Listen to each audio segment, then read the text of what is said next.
Okay, so what's going on, guys? So I thought this might make for an interesting video. This here is a 2003, or should I say 2003 Nissan Altima that I got for free from my neighbor. Now, he had this thing towed back to his house about a month ago. He told me that it just quit on him on the highway. Now he is moving, so he asked me if I would take it off his hands. And of course I said yes. I'm not gonna pass up a free car. Now, from what he told me, he said the timing chain probably broke on him. So let's go ahead and do a little walk around on this thing.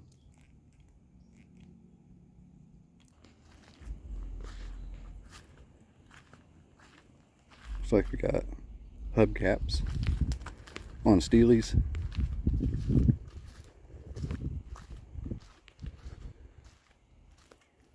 A little bit of clear coat, fading, 2.5 liter. But all in all, the body is in pretty good condition. A little bit of rust right there. Okay, he told me about that.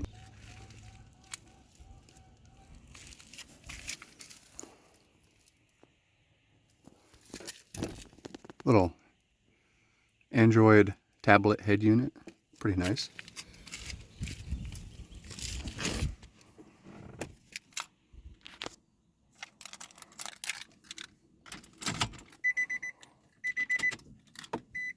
$177,000. Let's go ahead and try to start it and see what happens.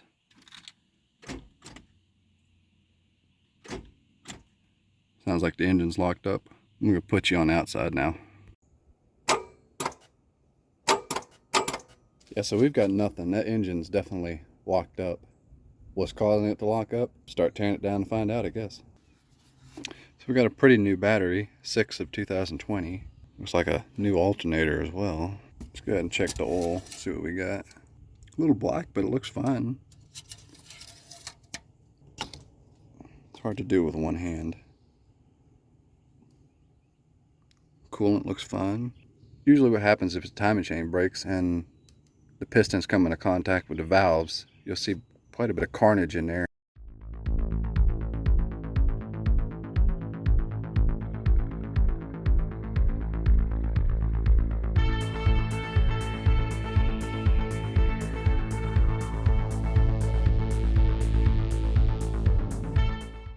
So this is what the spark plugs look like, and I'm not seeing any kind of damage. Next, I'm gonna try to stick the bore scope down in here, see if we see anything. All right, so I'm gonna stick my bore scope down in the first cylinder here, closest to you.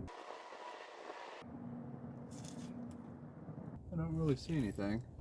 Cylinder number 2. Granted, this is a like $10 bore scope from eBay. Cylinder number 3. Don't see anything. Cylinder number 4. It's just the top of the piston, maybe. I don't know. It's weird. See if we can get this engine to budge.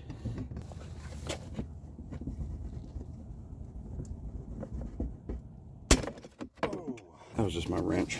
Yeah, that thing is 200% locked up. Let's try it the other way.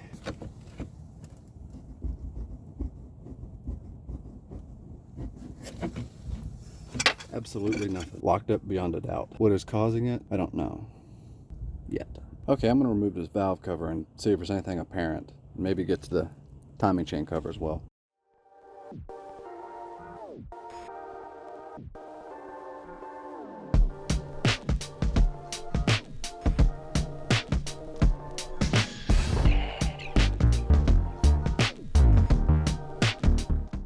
Well, it would seem as though we've hit a wall.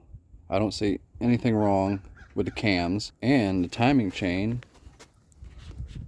seems to be perfectly fine. So what I'm thinking is we have an issue somewhere in the crankcase, either like a spun bearing seized up or something like that. He did say it started making like some kind of a noise before it happened, and I don't know how long the noise was happening before he even heard it and before the failure occurred. So it's very possible there's like a spun bearing and it's now seized up, or maybe even a broken connecting rod. But normally you would see some kind of carnage at the side of the block or at the bottom of the oil pan. But I would say the next course of action would be probably drain the oil, maybe take the oil pan off, or just pull the engine out altogether. Okay, so what I think I've decided I'm going to do is I'm going to rip this engine out and try to do an autopsy on it. So the first thing I'm gonna start out with is remove this little air box, which is already removing itself, and take this catalytic converter out of here. All right, let's get to it.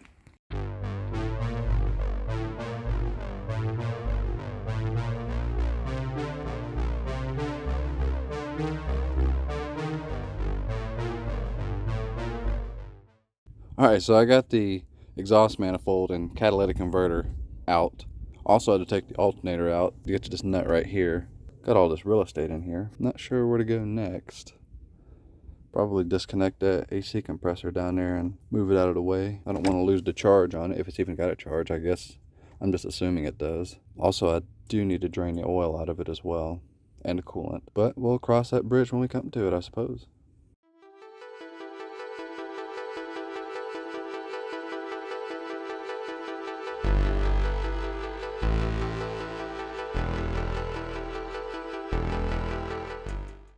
Okay, so this is what the oil looked like. If you can see a bunch of sparkly bits in it, leading me to believe some kind of bearing failure or something like that. I can feel it gritty through my fingers, so I'm just gonna let that drain. Up here we got the AC compressor zip tied out of the way, because honestly I don't know how long this is gonna stay here with no engine in it or taken apart.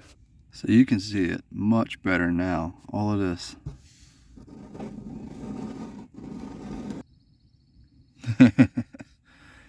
Yep. Okay, I don't think there's really much point in me to keep narrating this stuff. I'm just gonna keep unplugging stuff, removing things, the intake manifold, until I can get pretty much the whole engine stripped down, just down to the head and block, and I'll probably leave this on here, just so I can pull the engine out. And I don't think I'm gonna get to that point today, but I'm just gonna work on it a couple more minutes just to see how far I get. So let's go ahead and put it on time lapse again.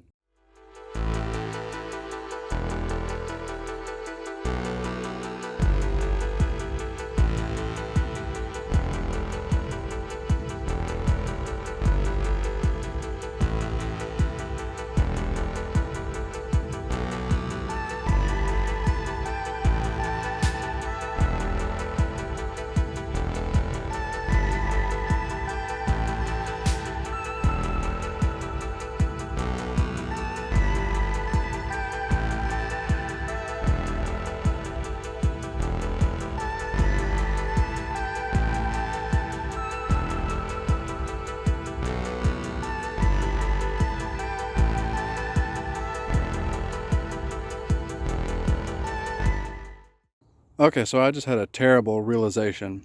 The engine won't turn over a bit, so I have no way to get the torque converter bolts out. So I guess I'm gonna have to pull the transmission and the engine together. That's gonna be even more fun. Damn.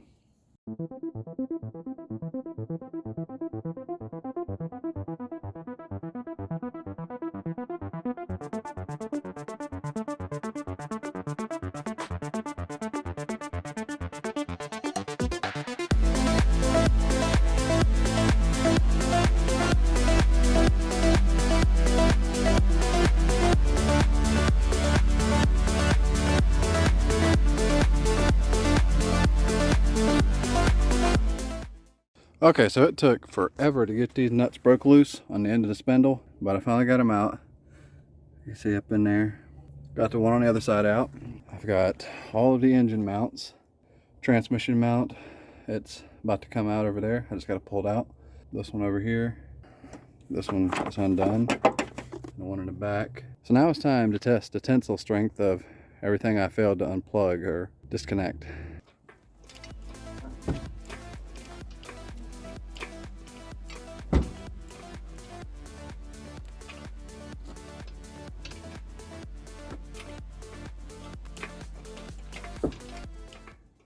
Alrighty, so it is the next day, and after wrestling that engine for, Jesus, probably 2 hours.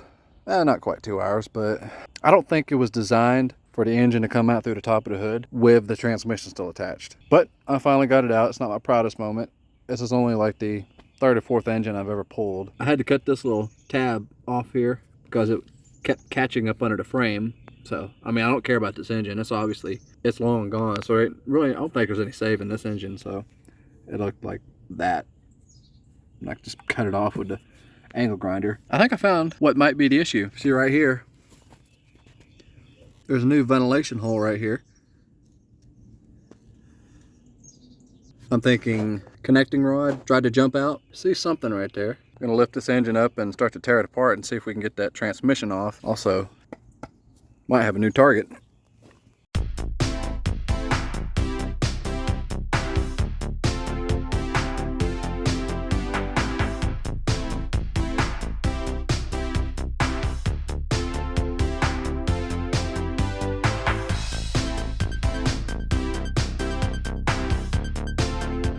Don't mind the spill. This just fell out of the oil pan. Look at that beautiful black bronze metallic. That could actually be a pretty paint job, to be honest. You see anything up there? I'm trying to stick my head under here. Yep, there's something right there. It looks like a bearing cap.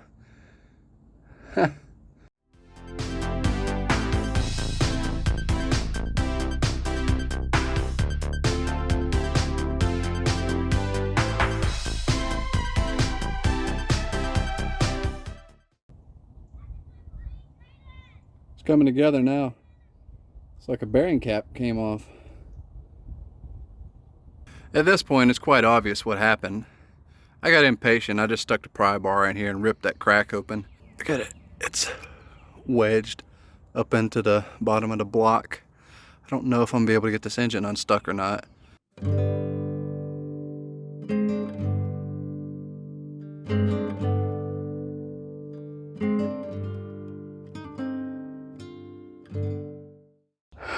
Okay, I'm out of breath.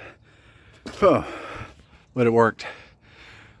Even with Big John, that rigid pipe wrench right there, it's older than I am. Even with Big John on here, deadlifting the engine up, it still wouldn't budge. So I took Big John and whacked the f out of it right here. Broke this part of the block off. But now, engine turns, so success. Now we take this transmission off.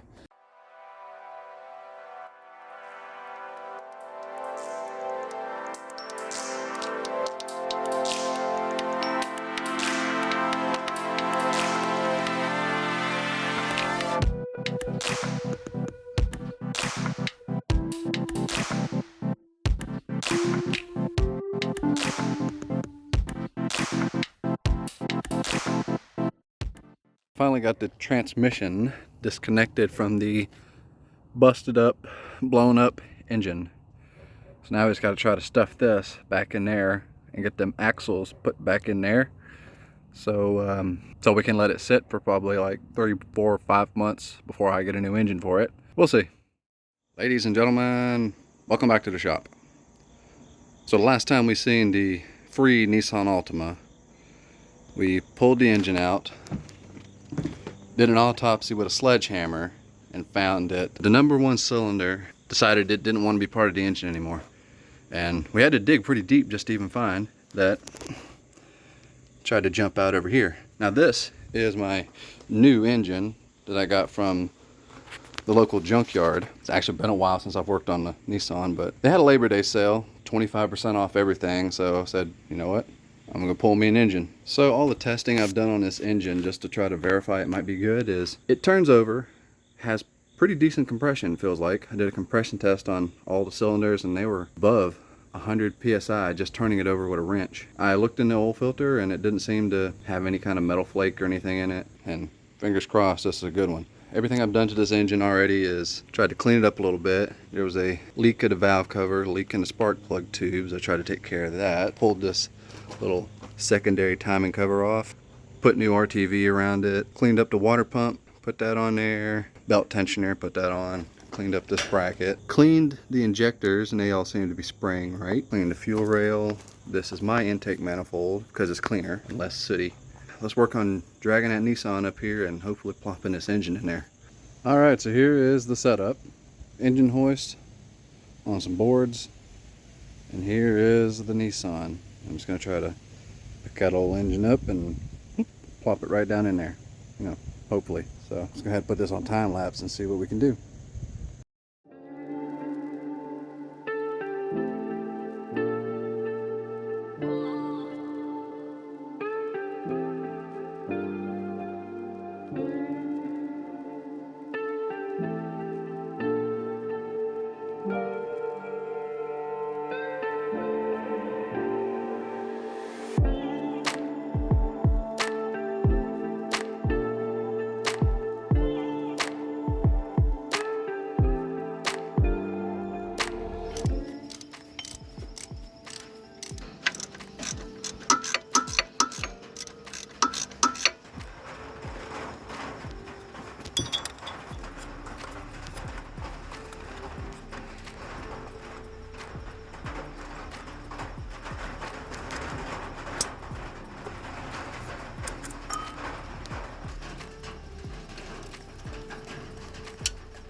Okay, so some of that time lapse might have cut out. I ran out of storage, but here's the setup. It's no radiator. It's all just kind of hooked up where the engine will run. I have this cooler line looped around for the transmission so I don't lose all the fluid, and it goes everywhere. So no plugs or coil packs. I'm just going to try to turn the engine over a couple times without them. Everything's hooked up. Got the intake, MAF. It's full of oil, just filled it up. New filter. And I know it's a Fram. I don't like them either, but it's the cheapest one they had at Walmart. This being an unknown engine, that it'll be fine for now. You know, fingers crossed this thing runs. Exhaust is all hooked up. No serpentine belt. AC compressor still dangling. But all I want to know is whether or not this thing is going to even run before I go through the process of hooking everything else up. So go ahead and try to turn this thing over a little bit.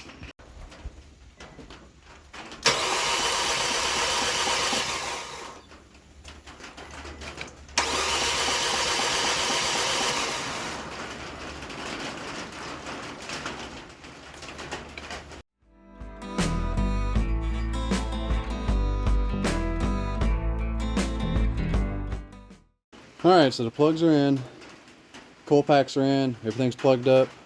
I'm only going to run it a minute if it starts. And now I had to start raining again, but I'm too impatient to wait for it to stop. So I'm just going to go ahead and fingers crossed this thing is going to run with no issue.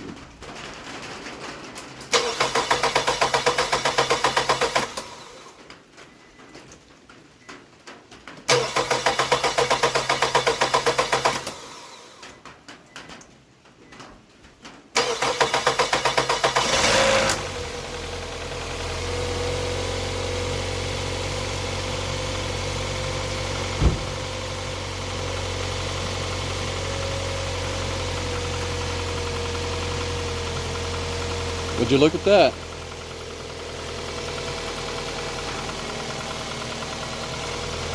Huh.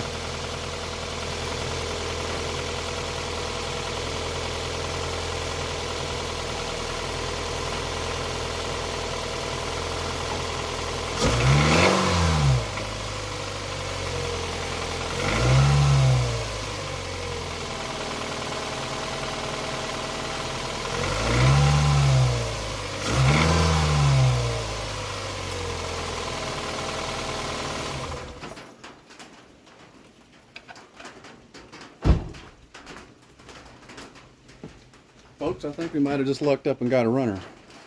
Look at that smoke. I had some oil down in the cylinders.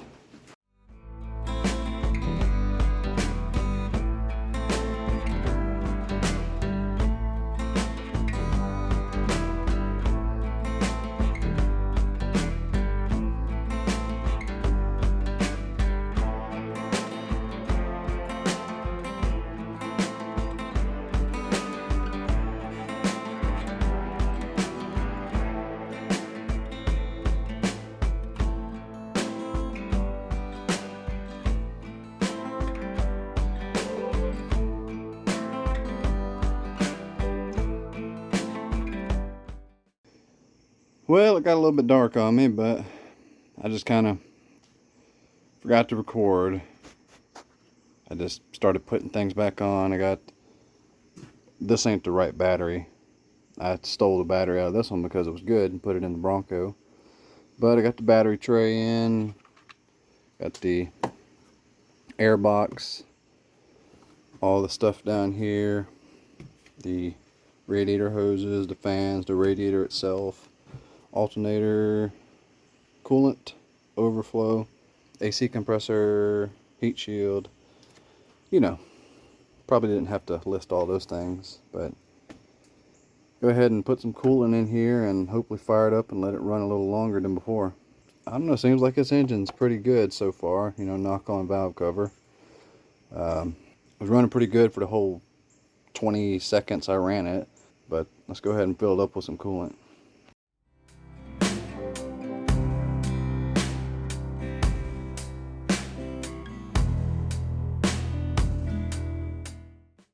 Okay, so got everything buttoned up. Got coolant in it. I'm gonna go for a little test drive. Not gonna go too far because of certain limitations. And I've already scanned the codes, and it's got a check engine light for a crank position sensor, which from what I've read online is causing the slight hard starting issue it's having, so I'm not particularly worried at this moment. I've got an extra one, and I'll change it out tomorrow and see if that changes anything. See what happens. Like that. I'm just excited to drive it. All right.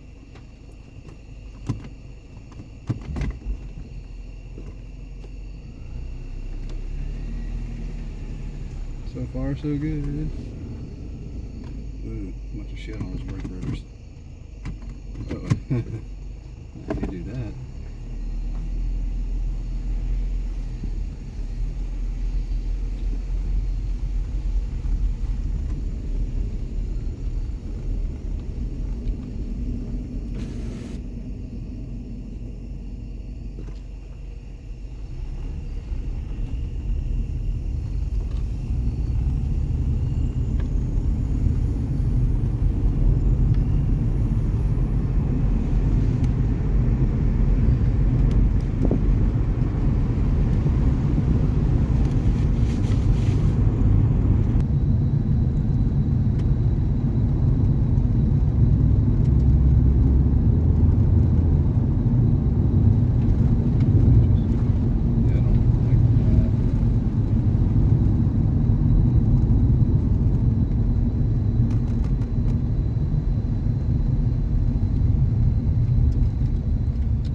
Cheap head unit.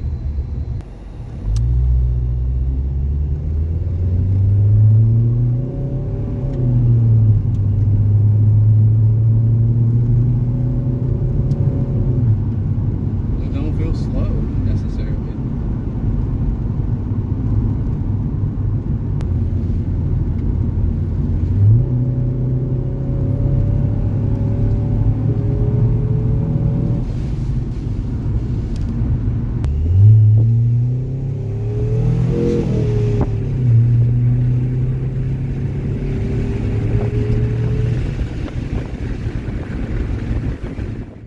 All right, folks, so it's the next day, and I took a look at that crank position sensor, and as it turns out, the plug was broken on it.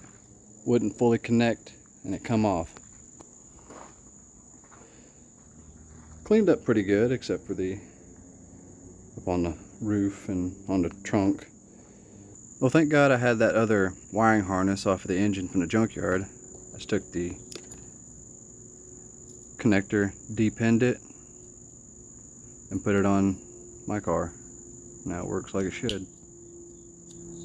No more check engine light for now. All the systems haven't completed yet, but we'll cross that bridge when we get to it. Everything looks junky, so don't pay too much attention to that. Let's take a look under the hood right quick and let's go for a little ride. So when I fixed the crank position sensor, that semi-hard starting issue resolved itself, which I kind of thought it would. And also it has more power in the low range. Unlike last night when I tried test driving, it felt like a dog, and then finally up to like 3,000 or 4,000 RPMs, then it'd finally kick in and you can feel the torque. But let's go ahead and start it.